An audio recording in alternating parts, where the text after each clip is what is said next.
And await no longer, greatness has arrived. Welcome to the Trophy Room, a PlayStation podcast made by the players, for the players. I am your host, Joseph. It is here where each and every Thursday, me and my best friend Kyle talk about the latest, the greatest in all things PlayStation.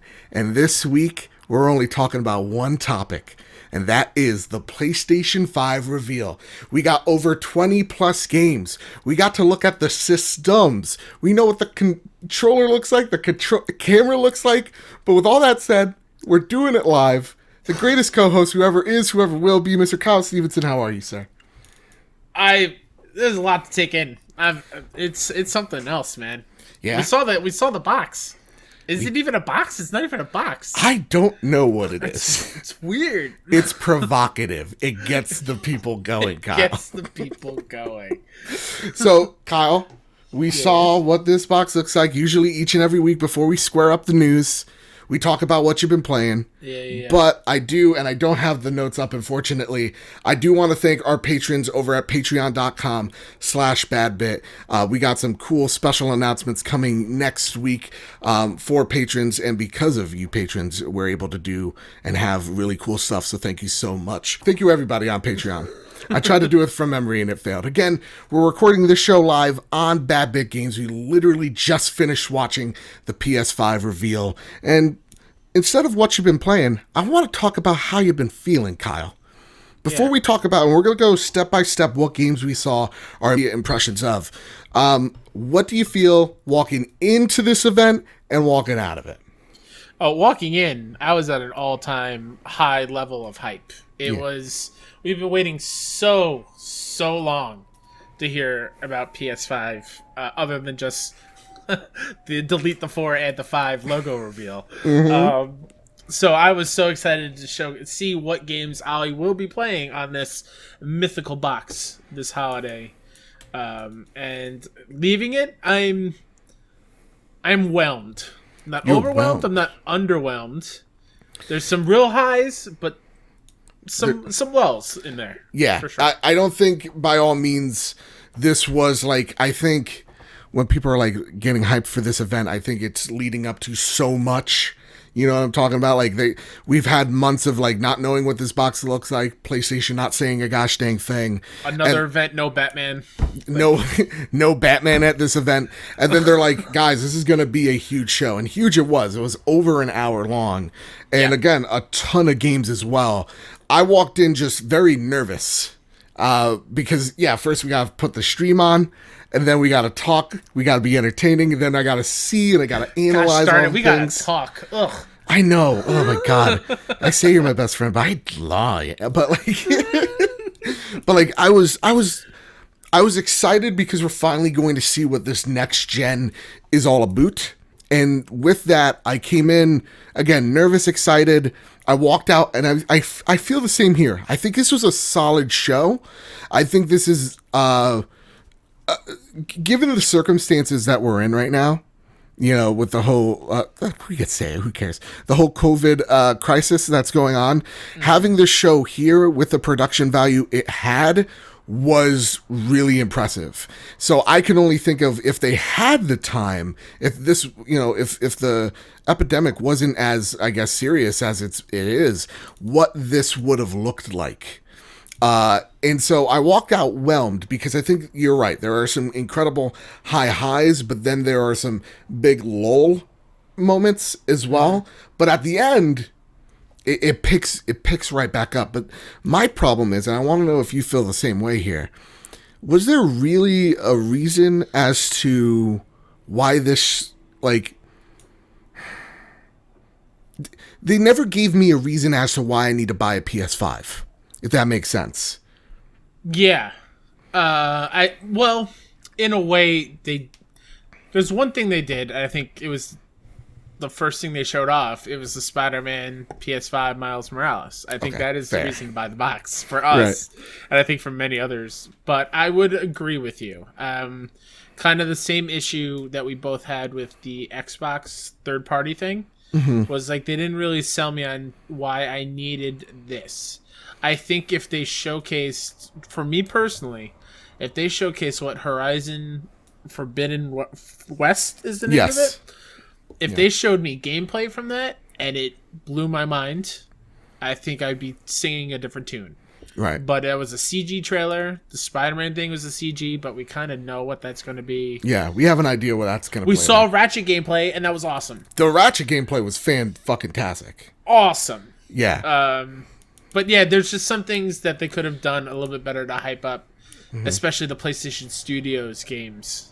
Okay. But yeah. Which we got a lot of. I couldn't get the tally mark. We'll do the tally mark next week. Don't you worry. Wario 64 has us covered. Does he really? Yes, he does. Oh my goodness. Well, while you look at that tweet, let's get down to the brass tacks here. GTA 5, that's the first game they showed off. They showed PS4.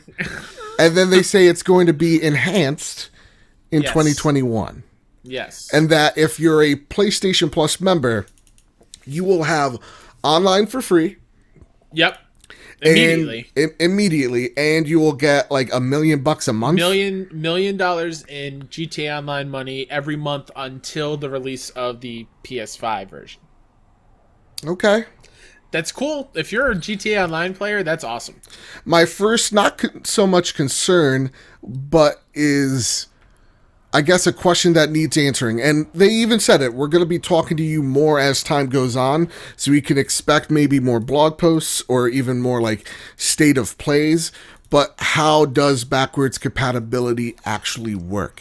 It seems like certain games will be enhanced, like Destiny, like GTA, but we don't know how fully far back the backwards compatibility goes. And I guess I get it, because you don't want to just talk about the brass tacks with your first ever reveal of this console, but at the same exact time, then why show off a technically 2 generations ago game? Yeah, it was a weird way to start.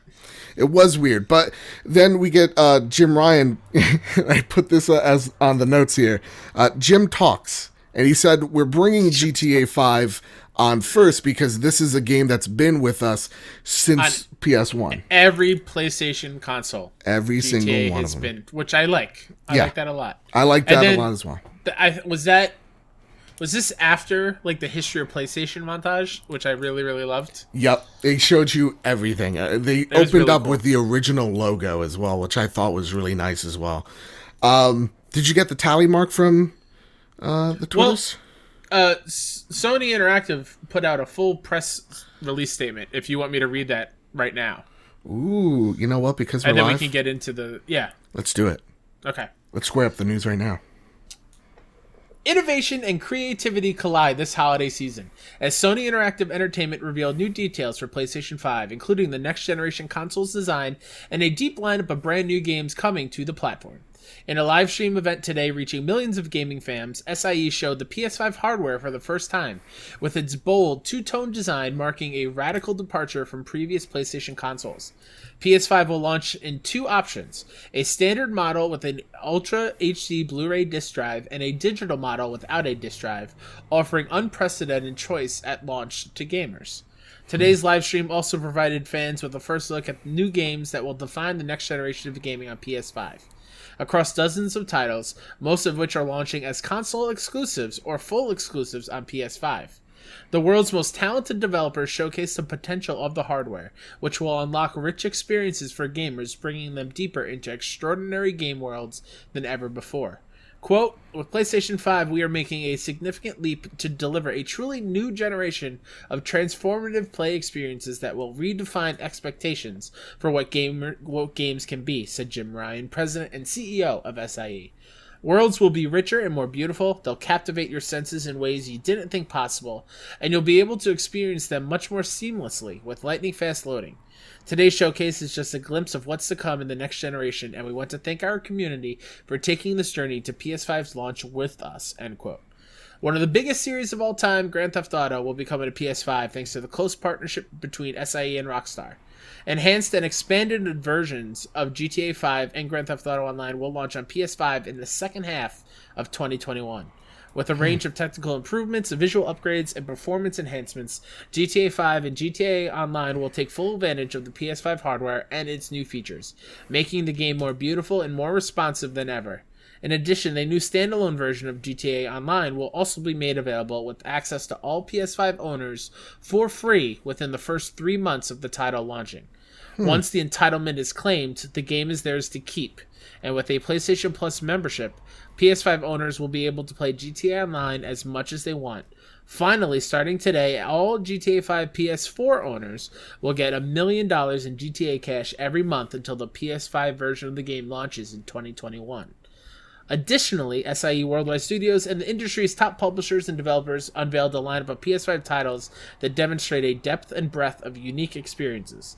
Some of the first-party PlayStation Studio exclusives included Marvel's Spider-Man Miles Morales from Insomniac, Gran Turismo 7 from Polyphony Digital, and Horizon Forbidden West Guerrilla. Reveals from third-party publishers included blockbuster franchises such as NBA 2K21, Resident Evil Village, as well as brand new IP launching on PS5 as console exclusives, such as Deathloop and Project Athia. New titles from independent developers such as Stray and Bugsnax demonstrated the diversity of content coming to the platform. SIE also announced a slate of new PS5 accessories to enhance the gaming experience, including Pulse 3D wireless headset, offering 3D audio support and dual noise-canceling microphones. HD camera, featuring dual 1080p lenses for gamers to broadcast themselves along with their epic gameplay 1080p, moments. you said? 1080p. Okay. Media remote, a remote control with built-in microphone to navigate movies and streaming services with ease. And the DualSense charging station, blah, blah, blah, blah, blah. Okay, SIE cool. And then they come with the list of games. So PS5 games from SIE Worldwide Studios and second-party partners. All right, now let's get into those games. Astro's Playroom, Japan Studio. So, well, you want to... Do you want me to read them off, or do we want to go in order? Let's go in order. Let's go in order. Okay. Yeah. I know, that was a lot. That was a lot. And I don't want you to be like... It also says SIE will announce pricing and additional details at a later date. Okay, cool. And thank you for killing it, by the way. You didn't... I would have been like, and so how in... That's okay. So, yeah. So, there's still questions that need to be answered when it comes to the GTA stuff, for sure. The next thing, again, I think you said pretty much what Jim was talking about. The first game they show off is Spider-Man Miles Morales. Oh, what a moment. And, wow.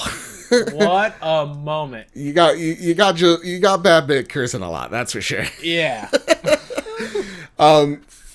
Fantastic. Yeah.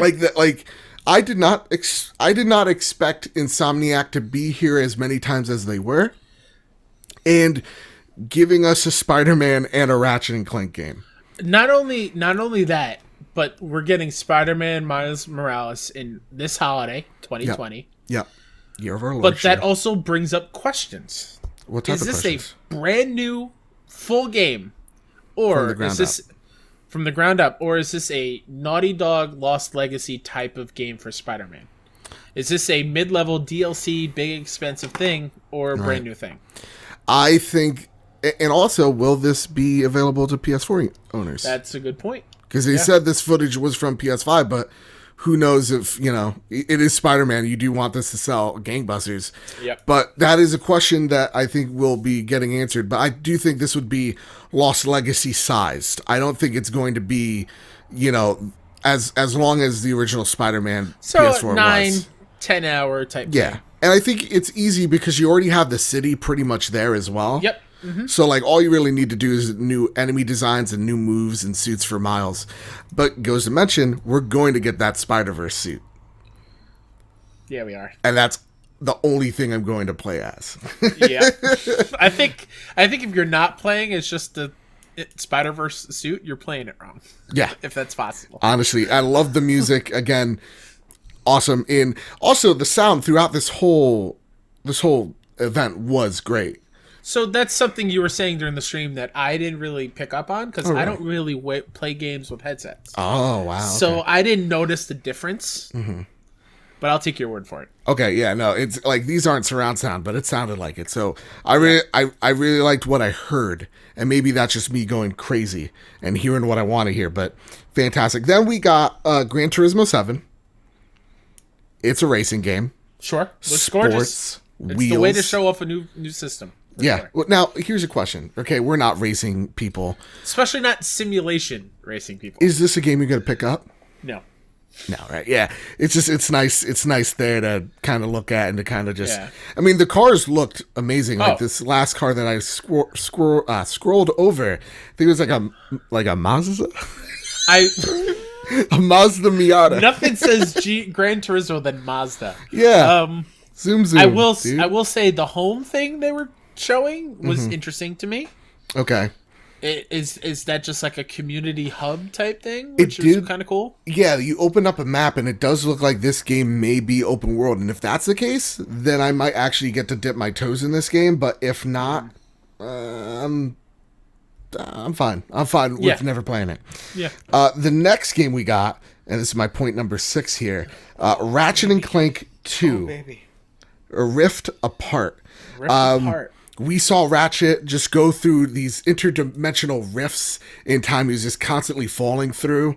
The action looked really good. The dodge mechanics as well looked solid. Yeah. The one thing you were talking about that you really liked was how you get from like higher elevations, or there's little rift portals you actually like hook onto. Yeah, it looked not even just that. It looked like he was bouncing through time. Yeah, it looked like it was taking a crack in time, which is one of the best platformer games of all time, and mix it with Into the Nexus, which is one of the last PS3 ones that they had. Yeah. And I love that so much. I love the new weapons they kind of showed off. I didn't catch the name of it, but it was something called like Sprinkler, and when he shot the water at the enemy, it just unloaded flowers all over. Wow, yeah. And it looked beautiful. The particle effects as well looked fantastic, and it really goes to show this is the reason why they picked up Insomniac. Because also they ended that with a new Lombax. It's not Ratchet. Who is she? I don't know. She's gonna be a badass chica. I hope you're able to play as her, like maybe get to choose between the two. But that's really awesome. Again, like Insomniac giving young kids the ability to be the hero that they see themselves as, even if that is a anthropomorphic. What's Ratchet's animal? Lombax. Yeah. There you go. I can't say that word. So right off the bat, I know 2 games I'm already buying for this system, right? Spider-Man Miles Morales and Ratchet and Clank 2. A Rift Apart. Looked awesome. Project Athia, this is from, I forget. Luminous Productions, who I believe Square Enix, but it was the old creator of Final Fantasy 15 that left. That was his old studio. I believe so. Yeah. So we saw this, like, did we even see any gameplay out of that? Takeshi Aramaki is the director. Okay. So that's the new director of it. Yeah. Well, I had the PS blog post for it. Oh, so would you like to read this one? Yeah. It doesn't give too much. Okay. This is a exclusive to PS5. Okay. That was part of the trailer. We are excited to share a sneak peek. Project Athia is the culmination of our philosophy here at Luminous Productions to create completely new and fresh gaming experiences that fuse together the latest technologies with art. With PS5, our vision truly comes to life, and with Project Athia, players can look forward to being transported to a vast and detailed world filled with beauty and dismay. We'll take you on a thrilling, otherworldly adventure. It's going to be action-packed and at times twisted, tempestuous, and forbidding. It's a journey that we want to feel as much yours as it is our protagonist. We are hard at work at making full use of the PS5 hardware. While today was just a sneak peek, we'll show you in the future. So not a whole lot there. Yeah. But looking at these screenshots, my God. It did look nice. It did give me Hellblade vibes in terms of like if this had a Japanese overtones to Hellblade. That's what kind of the over the shoulder. Yeah. Is this the one where she had like sneakers on? Yes. Okay. Yeah, the cool ass dragon. Like there's an awesome dragon that's made up of like old like dust, dirt, and decay. There's like wolves with fire for eyes. It's crazy. I'm excited. It looks super cool. Yeah. Stray, an Annapurna game. So this is one of the first indie games we saw where we look at this robot society and how it's kind of gone astray. It's like old 90 computer monitor screens for faces. Made by Blue 12 Studio. Mm-hmm. You play as a cat. Annapurna published. Yeah. This also has a blog post if you want me to. Yeah, because you know why? We're already at 21 minutes. Okay. Yeah. So you play as a cat who has a backpack. Yay! And it's called Stray, and I love it already. Yep, 2021. 2021. Okay. Any thoughts on this? I thought the fur on the cat looked insane. Oh, beautiful. Love the art style of the robots and stuff the cat was walking around. I might get hate for this. I'm not a cat person. I wasn't until we got a cat, and she's cute, but she always has if that was a puppy or dog, I'd be way more in. Oh, yeah, but I mean, come on, dude. It has a backpack. No, that was... I'm joking. Mostly. But yeah, this game looks cool. And it's Annapurna. Annapurna publishes great stuff. So. Absolutely, my dude. Then we get Herman Hulst, and I just gotta say, holy shit, this dude's hot as hell. What a snack. Oh my god, dude. That jawline, holy shit. And then he started talking, I was like, oh my god, is it hot here? Or is it just fucking Herman Hulst? I didn't know what he was saying, but he was revealing the next franchise. And it's from Housemarque. Get a fucking tally up there for me, dude. It's called Returnal. It looks like you're an astronaut. You crash land on a planet, and you keep dying, but repeating you crash landing on this planet. Yeah. They were saying in our chat a lot, gave me as well, Edge of Tomorrow vibes. That is actually Edge of Tomorrow vibes. And because this is Housemarque as well, it's a third-person shooter, and the camera is far back enough where, though it is a third-person shooter, it was giving me the twin-stick shooter vibes. Yeah. That Housemarque is just so amazing at. So I have no... Actually, put this down as the third game that I'm super hyped for. For sure. Yeah, that one is a game that I will be buying. Did that one have a release date, though? I think that has something up here, so give me a second. Okay, don't worry. Pause for dramatic effect. Maybe not. No? Okay. And that's the weird thing, too. A lot of these titles, they either had no date or it was like no 2020. Years or anything. Yeah, nothing. So hopefully, again, we get more info on that. That's something that I would tack this for overall not having. Oh, man, I forgot to see. Did that have... I think I mentioned it on the stream. Did that have the PlayStation Studios thing in front of it? The Returnal? Yeah. Yeah. This is an exclusive. So that's what. Is that Studios logo being for all exclusives or only for the studios that are part of PlayStation Studios? Is that a subtle way of saying, "Hey, we bought Housemarque"? I just because I want Housemarque to be okay forever, I would like to say yes. I am with you on that. I would also like them to be okay forever. But again, that's something we need more clarity on as well. But yeah, I get it. You want to save as much space. You don't want to like stroke your ego where you want to show game, and it's already an hour long. Sackboy, a big adventure. This is by Sumo. Digital. Awesome. So this is no longer Little Big Planet. This is his own game. There's no creating. It gave me like Mario 3D World vibes. Yeah, a total 4-player co-op. 4-player co-op. This is a game I'm absolutely going to be buying day one for sure. That also, again. Okay, you know what? This we'll come back. We'll get that into it probably later. Yeah. But shout out to all the platformer love in this show. So much of it makes me so happy. Yeah, absolutely. And to answer Sean Capri in the chat, yes, we are recording the Trophy Room live, but if you're watching or you're listening to this, don't watch it in your car.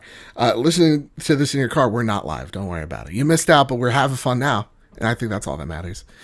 The next game was another one by, let me get the name here, Lucid Game Studio.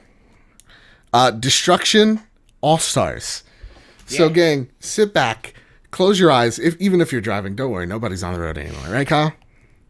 Sure. His silence speaks volumes here, folks. Even the dogs outside, they're loving it so far. So Destruction All-Stars is kind of like Rocket League meets Twisted Metal meets Bumper Cars. It looks like you have ultimates that will give you weapons to run into people, but it's pretty much a destruction derby arena. I'm in. Yeah. Sign me up. And you also get out of your car to enter other cars. So, again, there was a lot there that I'm like, okay, if this is like a free game, then I'm in.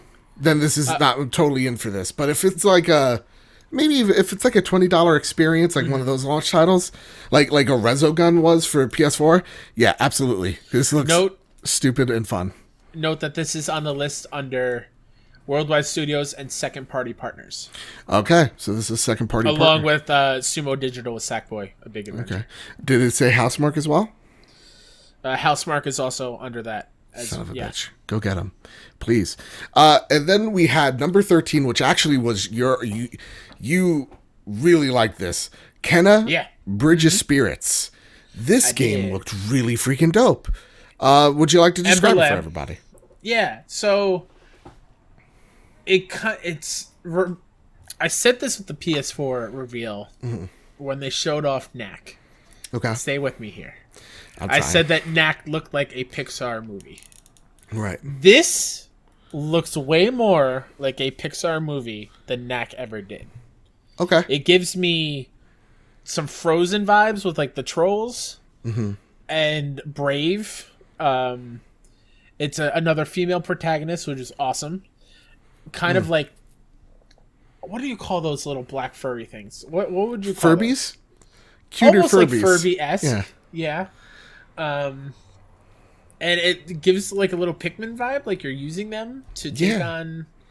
It looks very whimsical. Yeah, you're like in this forest, and you're this like small child, and it looks like you're fighting this evil warlock in this forest. And yeah, it does give me somewhat actually of like an Annapurna movie.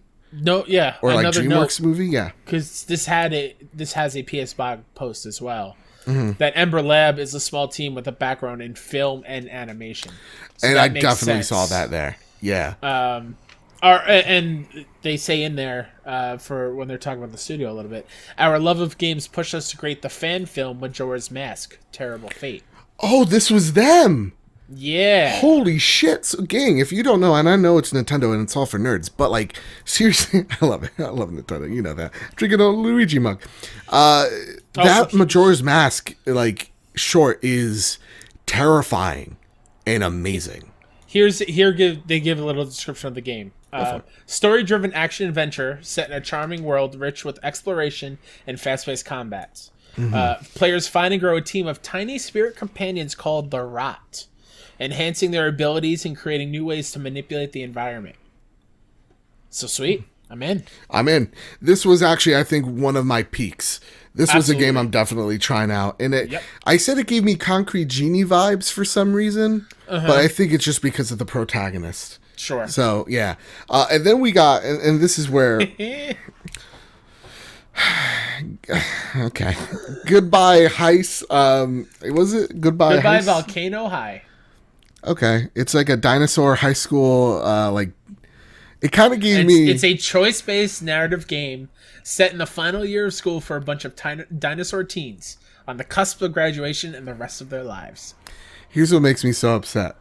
There's some, like, when we're talking about the games that we were watching here, and we're going over with the video on the video version on Bad Bit Games, this is the one we're getting, like, totally right. Like, we're talking over the right trailer, and it had to be this game. Really? This was weird, and it made me uncomfortable. It made everybody in this room uncomfortable. I'm not saying I'm going to play it. Okay. I love narrative-based games with choice for sure. But I love how this also got its own blog post. It brings up that this uses haptic feedback, which I find really funny. I find that haunting. Why do I need haptic feedback on the new DualSense controller brings attention to you. When Fang is making a decision that's difficult for them, feel that pressure as the player. We then saw Oddworld, Soul World, which, Oddworld, man, that's a series that I said this as a child.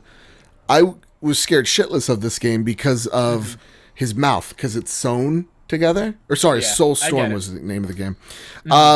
Weird as all hell, looks really great, but again, is a game that still kind of scares the shit out of me. I'm not going to lie. I love the humor of Oddworld. Right. It's definitely still not for me.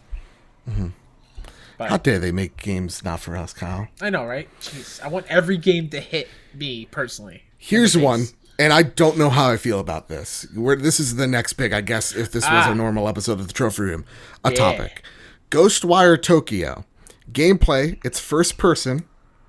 Okay, this was last year's Bethesda's big game where, like, it was kind of like the Thanos snap, like, half of the people were just gone. We find out that, you know, it's a first-person game by Tengo Gameworks, a horror game.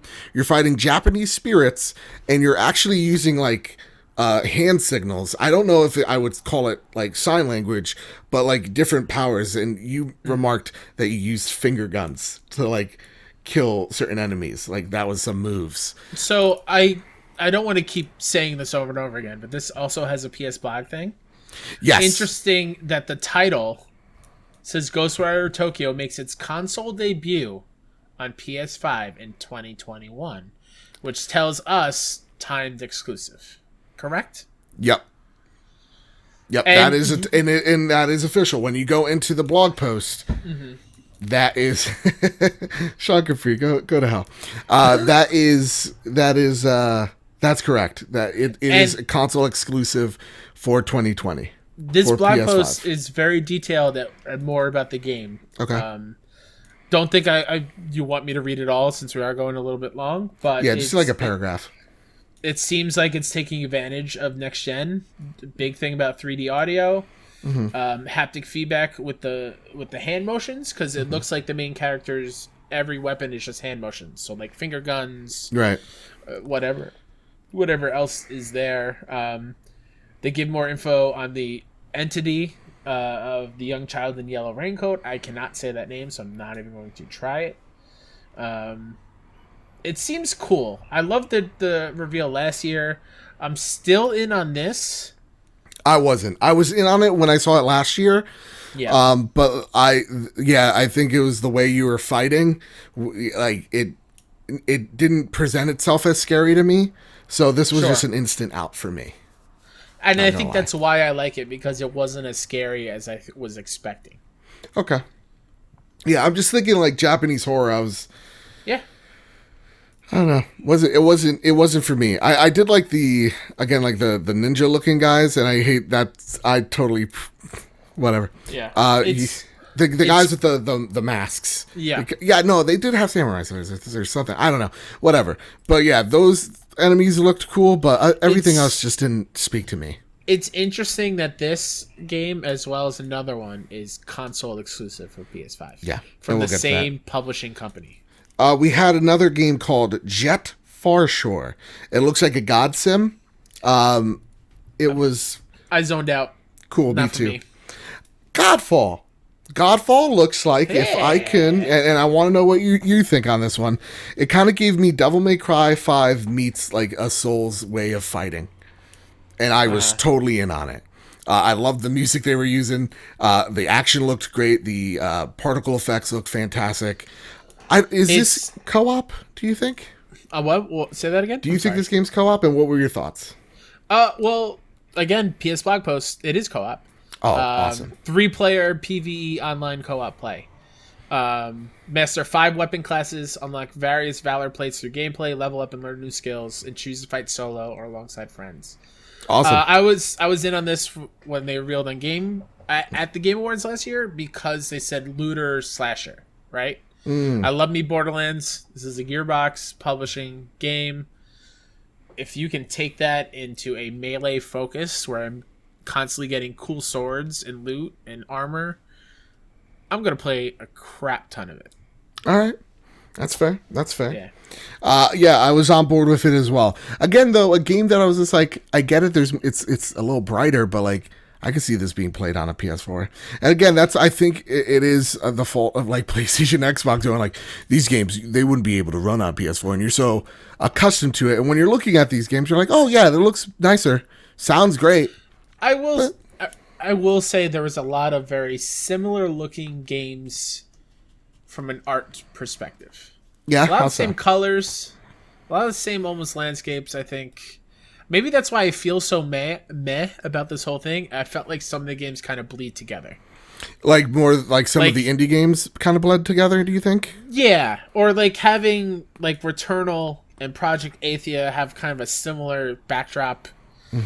But other than like the Canna Bridge of Spirits, like the character design, again, very much foresty and a lot of browns and greens. It just kind of blended with other games that we saw. Like maybe we could have saw a shooter, which we didn't see Call of Duty.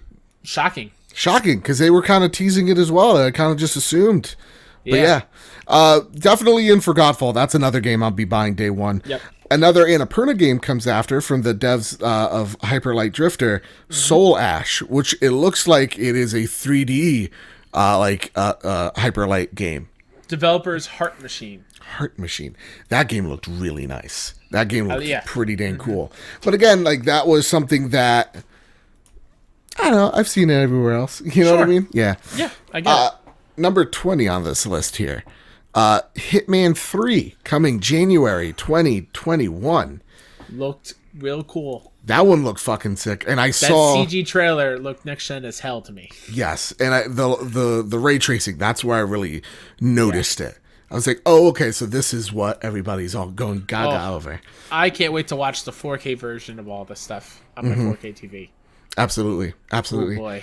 The next game out of there is Astro's Playroom from Captain Astrobot Rescue Mission. This is the somewhat sequel where you're following Captain Astrobot, and it's another platformer.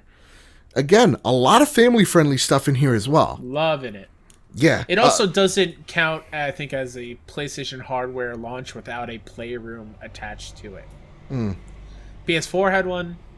Pretty sure PS3 had one. Yeah. Just makes sense. It feels right getting those little Astrobot guys in there. Yeah.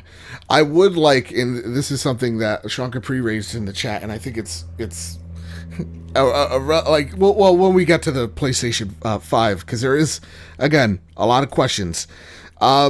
Little Devil Inside by Neo Storm. This is another game that I think when we had a problem of like games kind of all looking similar to each other.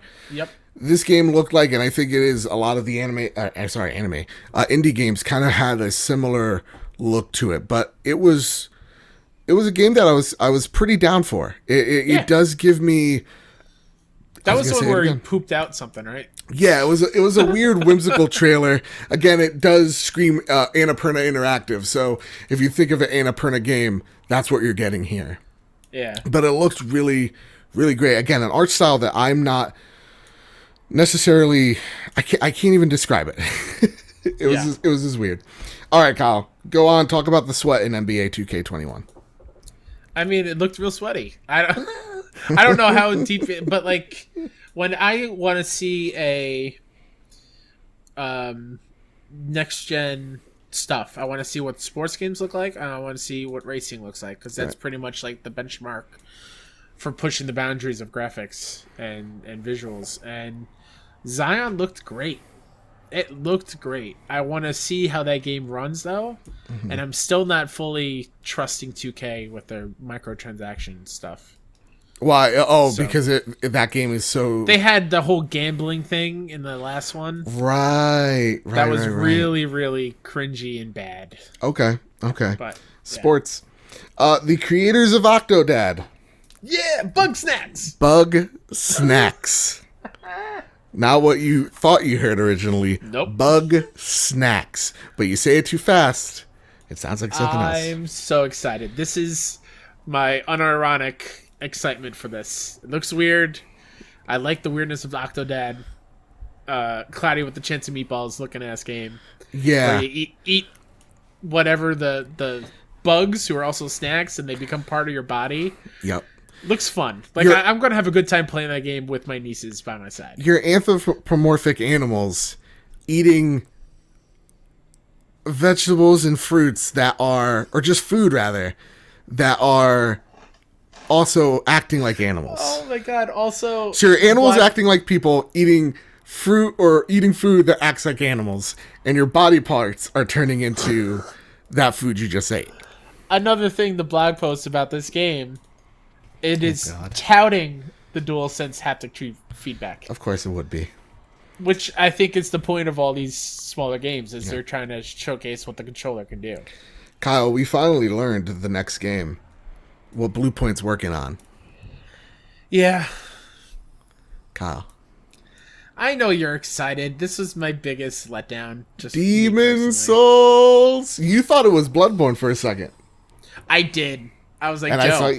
I saw you get excited for me, but I was like, nay, sir, I know what this is. Because she was like, still down. Because Shu showed up. Yeah. He was like, here's showcasing game near and dear to my heart, and what does Shu love more than I think anything else is Bloodborne. That's true. And that's why I have so much respect for this man. Again, this looks awesome. Bluepoint is a master at what they do. Yep. Just not my type of game, and I wanted a Bluepoint game that I could sink my teeth into and be real excited about, but it's not just for me. Dude. It's fine. This game looks fucking sick. I'm excited for you. I'm excited for the Souls fans. I'm also excited to see how Bluepoint updates the control scheme and just updates the game in general, because that's something a lot of Souls fans, because if y'all don't know, Demon Souls is what starts Dark Souls, what starts Bloodborne. Yeah. Without Demon Souls, none of those games exist. PS3 exclusive. PS3 exclusive, and you know, From fans expect things. You know what I mean? Like, From fans are meticulous to gameplay mechanics. So I want to know how they change it, and I have faith. It's Bluepoint. The game looked fantastic. This is another day one. It did a great job with Shadow. Yeah, absolutely. Deathloop by Arcane. Yeah. All right, let's talk about this again. Gave me last year. It was a 1v1 game, but set in a story-based setting. Almost. Yeah.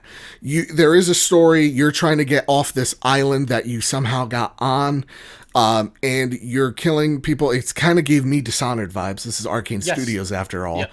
So you're, using the environment to traverse through the level and killing people with these awesome fucking wombo combo looking weaponry. And then you get killed by another player. Yes. Now this... yeah, go ahead. I'm sorry. This is a PlayStation 5 debuting title, which means this is a console timed exclusive. I don't like this. This says in the blog post exclusively on consoles for PlayStation 5. I don't like that. I'm sorry. It's cool. We're PlayStation people, so we're not harmed, but maybe I'm wrong here. We'll talk about it if I am. No, I'm with you on this one. Like, I'm happy that I'm going to get to play this game, but I will always take a step back when games get timed exclusives like this, because of how I felt when Rise of the Tomb Raider was Xbox timed exclusive. Yeah. The first reboot of that game was awesome. I was really looking forward to the sequel. And the fact that I had to wait a full year took me longer than a year to play it because I was so bummed. Yeah. So I get people who are feeling that Deathloop and Ghostwire Tokyo are going to be timed exclusives on PS5. Like, that sucks, especially for a new system generation. Like, that kind of sucks. And it's like, what are for the people that do buy a Series X? Like, what are they going to play? It's like, it's not. You're not for like. It kind of gives me the feeling like, oh, you're not buying the system because you actually want it. You're buying it because of these games, or that you like. It's not like an exclusive, and that's why you buy a game. But like, this is a third-party publisher. Mm-hmm. These games, if I'm not mistaken, were announced for multi-consoles last year. If I'm not mistaken, remember. That's something we can look up after the show. Yeah, but again, there's going to be. I have a feeling we'll be talking more about this as time goes on. But to the point of the game itself, I am so excited for what that looks like and how it plays. And in this blog post, it says, the focus is on our campaign and the story, and that campaign can be played with Juliana controlled only by the AI, or, and this is our recommendation, by a mix of AI and random players to experience the range of unpredictability and chaos. Yeah. That's cool that random players can come in and try to take you down, or you can experience it with it being controlled by the AI. Yeah, so it does give you, if you don't like the sound of the multiplayer, you could just play it as is right here. That sounds really freaking cool as well. Because there is a skill gap when you're matching with other players. Absolutely. Yeah. Absolutely. So, yeah, Deathloop looks cool, and I like the whole thing of, like, the 70s vibe from it as well, of, like, dying and then landing right back at the show. Yeah. So, awesome. 2021, I believe, as well for that one. And then we got Kyle. Yeah. Resident Evil 8. Yeah. Village. We were getting some type of Silent Hills vibe in the beginning because that was the big rumor. This game looks fantastic. I did not think that was the RE engine. Yeah. I did not think it was RE when it was started. And you're dealing with a mutated village, which is the subtitle Resident Evil 8 Village, and it looks like it has that gothic horror vibe to it, and there's werewolf people. Yeah. So pretty much Bloodborne, the closest thing I got to it. Pragmatica. That was a game we saw. It kind of gave me Death Stranding vibes. Wait, you're just going to pass over the fact that Chris Redfield looks like the bad guy? Fuck, right. Yeah. At the very end. We're playing as Ethan again? We're playing as Ethan, the same protagonist from 7. I'm so sorry. I'm just so tired at this point. That's fine. Yeah, you're playing as Ethan again, and it looks like Chris Redfield, who, let's be honest, it looks like a fucking hunk here, is the bad guy. Yeah. What the hell's going on? Chris, I thought you were a good dude. I don't know the lore. I don't play the games, but I know that Chris Redfield is one of the heroes of Resident Evil. So what is going on here? You know what? We need answers to these questions. Also, when this was happening, I could have sworn when I saw the snow and I saw like the villagers with the guns, I thought this was RE4 remake. That's what I almost said. Okay. But I was like, hold on, maybe it's not. So yeah. Then we saw Pragmatica. Back on here. Pragmata. Okay, I thought this was like a Kojima looking ass game because of the helmet, but again, CG trailer. You're an astronaut looking dude in New York City, like Times Square. You have this weird exosuit, and that's why I thought it was like, oh, this is Death Stranding 2. I don't know. You know what I mean? Yeah. Or some type of weird Kojima shit. Very weird. I don't know what this is, and I couldn't care less, to be honest. Really? Yeah, I wasn't. Knowing that it's Capcom, it doesn't excite you at all? No. It actually does. It does damage. I don't know why. Maybe I'm just being a sourpuss. But then after that, Kyle, you know what we did get? I know what we got. Tell me what we got here, Kyle. Oh, my baby girl's back. Aloy, Horizon, Forbidden West. Finally showcased.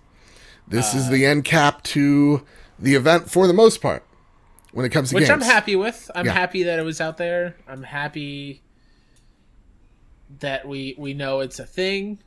Surprising, no window. Yeah. They said they're going to talk about it more as time goes by. Sure. So I think this is maybe not the first big game. I think maybe that is Spider-Man, and they're, again, like they have those third-party timed exclusives as their launch window games as well, and that's pretty much probably the thing that's going to try to sell you. And Horizon's maybe the big game for 2021. But yeah, it looked, not to say it looked like more Horizon, but holy shit, everything looks beautiful now. God, that giant mechanical snapping turtle. Being able to go underwater and with like some breathing apparatus to discover cities that were taken under the sea level. Like, I'm so ready for more Horizon. It's been so long since I played that game, and I love it so much. And the thing that's so crazy about this, because it gives you a jungle theme as well. Underwater as well. But like, it looks so foreign in terms of like, it doesn't look like it could be in this world, but at the same exact time, you get the ruins of our civilization. Yeah. And then you're like, this is Earth, but it looks so different that you could be fooled. Like, you're in a desert area of it, and you could have sworn that was like the Sahara, and then all of a sudden you're in these like you're hiking up this mountain, and yeah, it looks like you're in San Francisco. I think that was the Golden Gate Bridge as well. That's cool. So it looks like we're in California. That's freaking crazy. It looks also fantastic. Before we continue to talk about Horizon, though, there's a game in this rundown that I don't remember seeing, but it's part of the list of indies. The Pathless from Giant Squid. Did we see that? I don't think we saw that, no. I mean, I know that's a game. I saw it at PAX, but like, it wasn't part of the presentation, but it's part of the wrap-up. Weird. Maybe that's one of the games that pulled out. That could be it. And they just didn't fix it. And then at the very end of this Horizon trailer, we see fucking robotic elephants. That's kind of like gives me Lord of the Rings, Return Robot of the King, right? Elephants. Yeah, vibes. Awesome. This looks sick. And again, another reason as to why I'm going to be buying a PS5. Yep. This game looked fucking phenomenal. And a great way to close out the show was devs talking about how awesome this console is and how easy is it to code for. Including devs that didn't show anything. Yep. There was Infinity Ward, I think, was in there. Oh, that's true. Some other stuff that developers of games that were not shown, but showing their love and developer of Falcon appreciation. Age as well. Yeah. So dozens of devs talking about how awesome it is, this console, blah, blah, blah. Of course I got to tell you it's awesome. And then we get to see the console. Kyle, here's the thing. I'd be doing, and I'm just going to pause the video right here for the video watchers. I can't describe it other than it looks like an Alienware router. Listen, Sean Capri has been throwing links to router pictures in the chat since we started, and I can't say that he's not correct. It's not. Not a fan of this design, with it laying down flat, which looks very weird. Did he have one laying down flat? Yeah, one of the links he put in. Sean, if you could, in real time, could you have a picture of it laying down for us? Because we only have it vertical. If you could, I think someone just took it from the image and then flipped it down. Okay. I'm gonna be real with you. I what have I been saying for months? I want something that is weird, that is different. And I think a lot of people threw shade at the Xbox Series X because, it's, it's a refrigerator. Oh, it's a large rectangle. And I'm like, yeah, give me that. That's fucking cool. This is weird. I'm not going to sit here and tell you, this console is weird. It's going to take time for me to look at this console and take it seriously. Yeah. But at the same exact time, I don't hate it.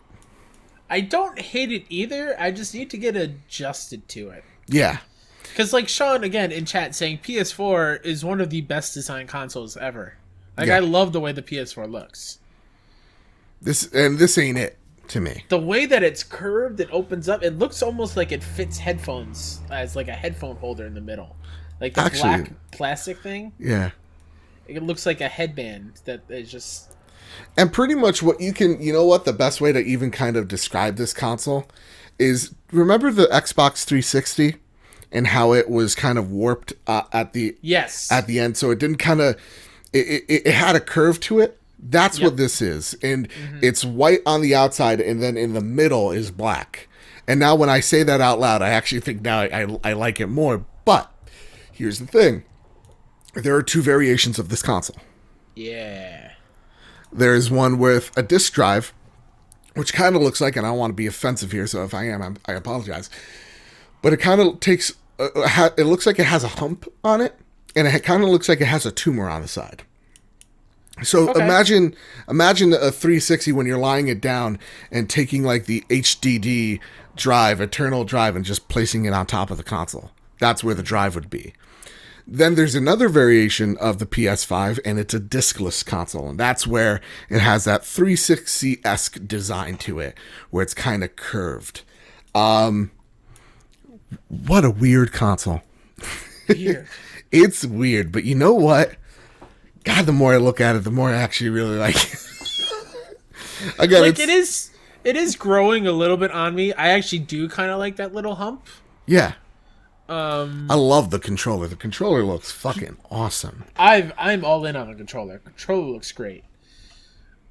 I find it interesting that the main color is not black. I find that interesting because in the teasers to this conference, it had a black DualSense. Right. Also, don't be mean. Don't people in the live chat. We got one person being mean. Don't be mean. Don't curse, please. Oh. Thank you. Yeah. So the console looks weird. It's something we're gonna have to get used to. But other than that, like, At the end of the day, I'm not here to try to deflect. Again, I said this in the live stream. I'll say it here. If I took both consoles and I go, which one looks better? I do think the Series X looks like a better looking console. I think it's cooler. Sure. Maybe because I have had more time looking at that console and having it like adjust to my eyes and going, okay, that looks, interesting. That looks cool or whatnot. But like, I don't know. I will say that comparing the two, I don't like the look of Series X. I don't like just it being a big rectangle. Right. But this looks more next gen to me. Okay. Fair enough. Better or worse, just because of how out there it is. It looks like a concept and not the finished thing. Honestly, I kind of wish we had the pizza warmer.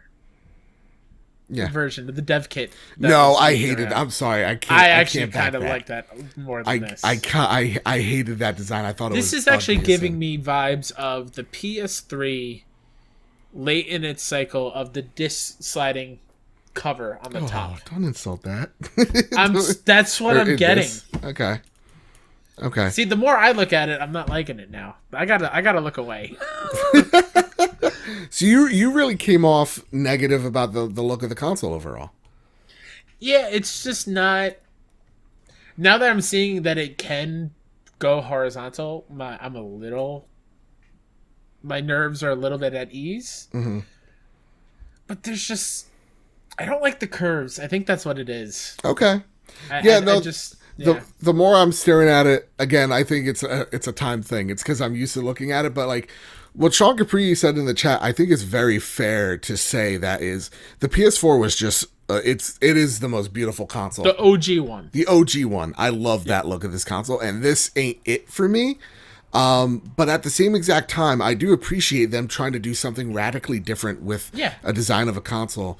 And that's not me trying to deflect or me being a fanboy. I don't hate it. I feel like I will love this design over time. Mr. Moody says it great in chat. I like the look of both Series X simpleness and PS5 futureness. I think there you go. Moody captured it right there. Yeah. So at the end of the day, we also got to see the camera, like just for a brief second. We got to see what this camera is going to look like. Yeah. Cool. If you're into that, looks like it's in a clamshell. Yeah, it does. The headset looks fucking sexy. Pulse 3D wireless headset looks Do we get beautiful. The camera packaged in? No. These accessories, you're buying them. Didn't we get the camera with the PS4? No. You sure? I'm absolutely positively sure. Huh. You're thinking about it, but I know it. People in their car, Tim Wolf and his son, they're No, going. You're probably right, but I know there was maybe with VR. That's what I'm thinking of. Yeah. And again, like I'm looking at it, I'm liking it. So Kyle, here's the other thing. So there's two versions of this console. One that has a disc drive, one doesn't. What's your take on that? What are your thoughts? I know you're going disc because you're a physical media guy, but what does this mean for the price? Because that's the one other question we didn't get from this reveal, which is what's the price of this console? Kyle, what's the price of this console? What is the price? Yeah, I could see the disc version being $500. Yeah. And I could see the discless version $450. Okay. Or straight up $100 less, $400. Here's my new prediction. We're going to see, God forbid, because like there was pre-orders technically up on Amazon for these things, and it was like $700 or $600. Those are just price holder. Yeah. But my fear is this one's the one with the disc is $600. The one without is $500. That's the thing that scares me. That's gonna suck. It's basically saying to people like me, hey, physical media owners, get with the program. Yeah. And Mr. Moody says in chat, I'm thinking $4.99 for disc, $3.99 for digital. I'm thinking the same thing, and I think that's the smart way of going about it. With that said, we talked. Well, not we. I'm sorry, because we don't engage in that bullshit. But like, Or maybe we did. Maybe I threw like a chuckle in there. You know what? Maybe we do engage with the bullshit from time to time. But we looked at the sad edition of the Xbox in the beginning, and we mocked it. We were like, this doesn't make sense. Why do this? Now with this PlayStation 5 diskless model, does this start to make more sense? What are your feelings on that? Because seeing the sales of the sad edition, like I was saying on the live stream, was I'm not a fan of the diskless model Xbox, the sad edition. Yeah. But it sold really well. Yeah. And I can't deny the sales of this thing. I'm with you as well. I can't deny how well it sold. I think it's smart to have two for people who want a digital only thing, like yourself, pretty much. Mm-hmm. Yeah, I feel like my day is coming where I have to make that switch, and I'm not ready. Fair, that's a good fear.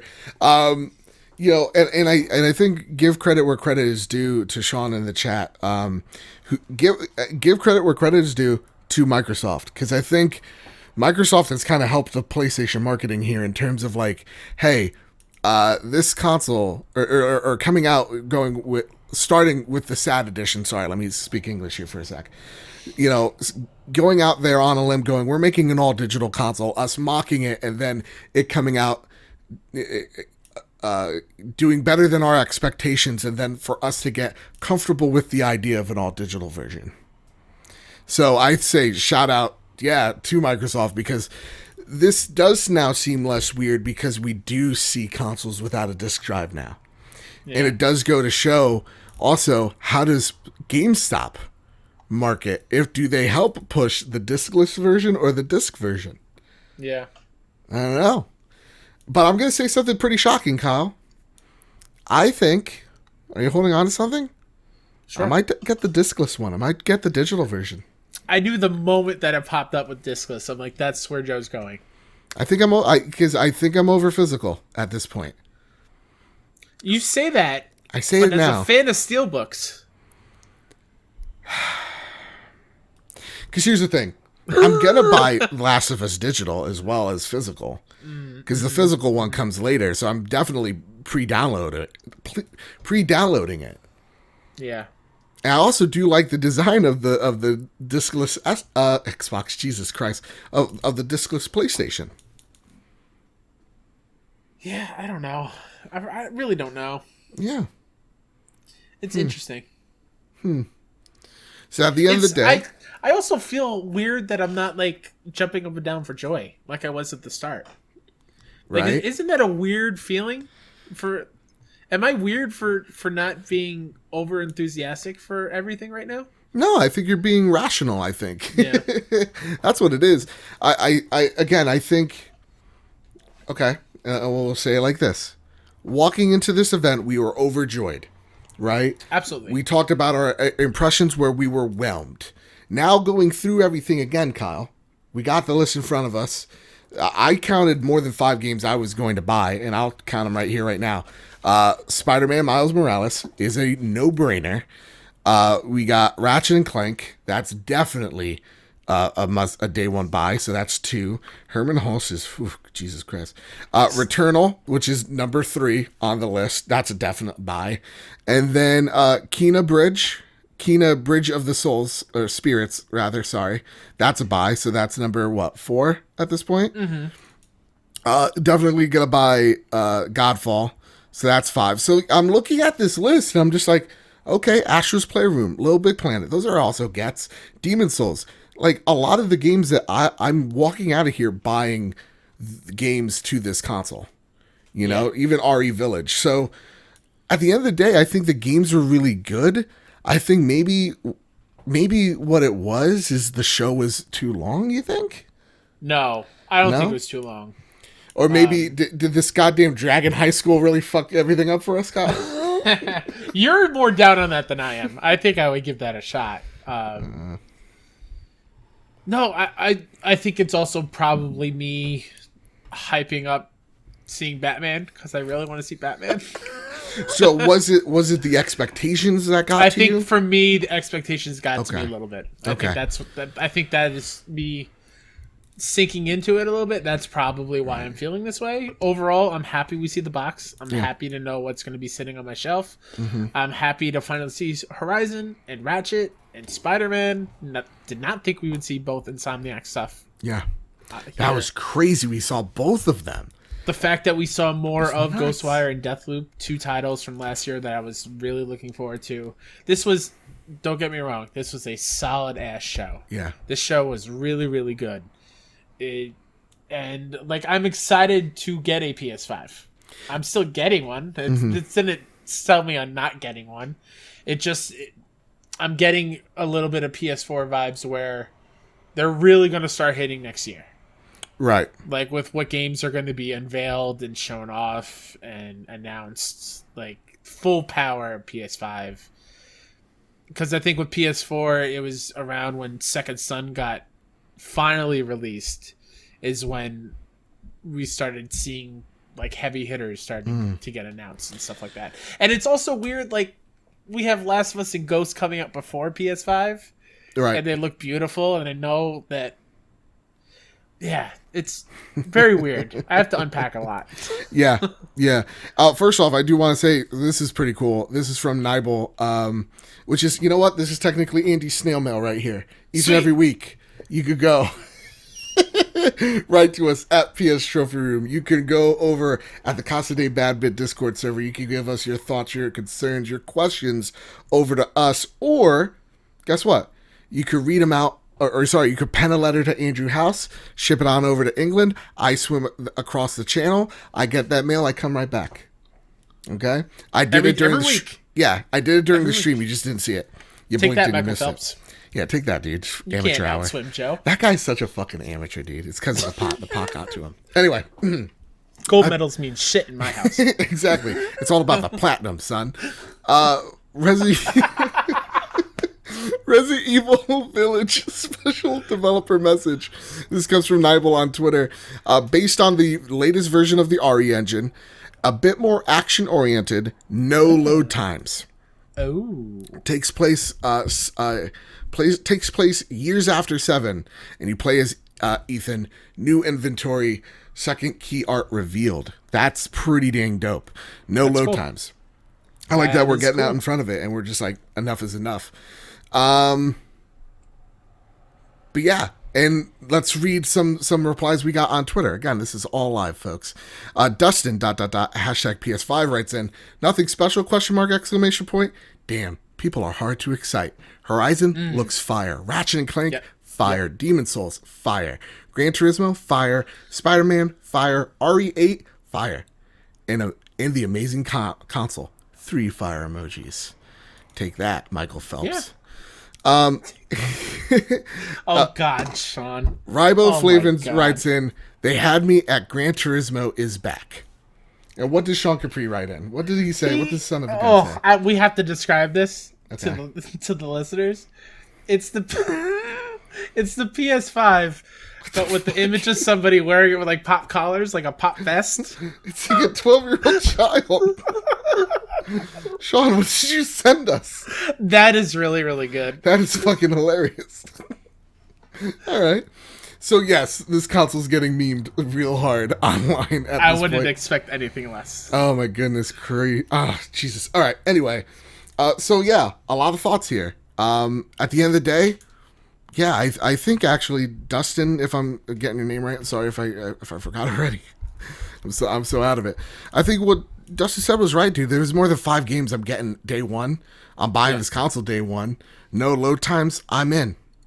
Simple as that. So I walk out a little bit more than whelmed, and I think for a first console showing, gameplay-wise, gave me more than what the Xbox for gameplay was offering for me.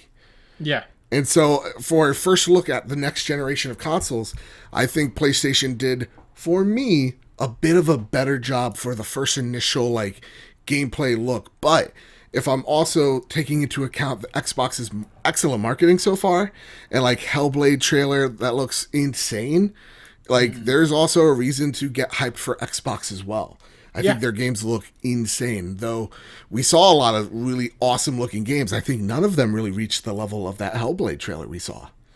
So it's kind of like up and down. I think this is a great way to start the PS5 launch, where we're seeing game. Now I would like to see some type of roadmap of like, what are you going to talk to us next? And what are you going to talk to us about? Because you can't reveal the price and pre-orders right now, because what we were talking about in the beginning of the show was most retail, mom and pop shops, brick and mortar, they're still closed due to the C virus. So you can't really announce pre-orders and people go to the stores to pre-order them because it's right now curbside pickup. So when is that going to be? I don't know. So what are your thoughts walking out of here, Kyle? Excited that we finally know a little bit more. Console is weird. Games looked awesome. I'm excited for this. If you really think about it, Joe, this is a milestone in the trophy room. This is from here on out. PlayStation 5, baby. We're getting close to just talking about new games, new experiences. Like, it's awesome. I'm excited to see where this goes. It also excites me on the podcast front, whereas, like, this summer won't be boring. We won't have to come up with, like, weird topics. There'll actually be news, hopefully, almost every other week about the next generation of consoles. So, like, that's true. That's a thing. Sean, good point. That was our first PlayStation reveal as the trophy room. Oh, you know what? Kyle, that's pretty awesome. Give me a high five. I'm down below, so you just go like this. Oh, ready? Down below? Yeah. Already. 3, 2, 1, clap.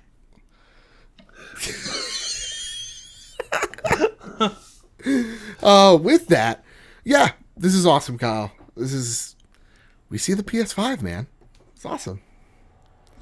Curves and all. So with all that said, with all that out of the way, before we leave, if you guys could rate us 5 stars on iTunes, on Apple Podcasts, Google Podcasts, wherever you get your RSS feeds, wherever you get your podcast services, please make sure you rate us the highest amount you could. It definitely helps grow this show. It means a lot to us. Again, we spent over 3 hours, Kyle, not just making this show, but reacting to it live. How crazy is that? That's insane. So, awesome. With all that said, with all that out of the way, before we leave one more time, we will have a Last of Us, wait for it, preview review. Our good friend Brock McLaughlin is coming on over. I'll be interviewing him and sharing his thoughts on The Last of Us Part 2. That will be next week. And then, for patrons out there, we will have our Patreon show, The Road to Greatness, out early next week as well. So with all that said, with all that out of the way, everybody, who 100%ed Last of Us? This guy. You did. Keep your wits about you. Keep hunting. And keep playing PlayStation. PS5?